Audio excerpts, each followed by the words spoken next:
guys, mayroon na tayong booking. Sakto pa uwi.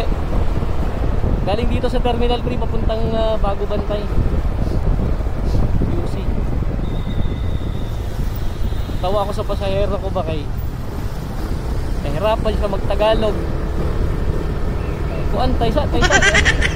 Sabi ko Bisaya yan siya, pero kung nag-iisip naman ka ba?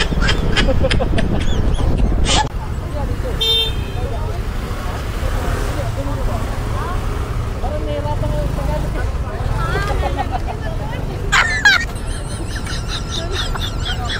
Nahirapan tayo sa kalisod. Ayaw, di ba? Yun. Huwag ka mabunay. Katawa ko sa imo ba? Makakaya nagsugat na magtagalog datay. Isip sa Tagalog. Nahirapan siya magtagalog. Sabi ko, Bisaya na lang tiyo. Nahirapan ka sa kalisod.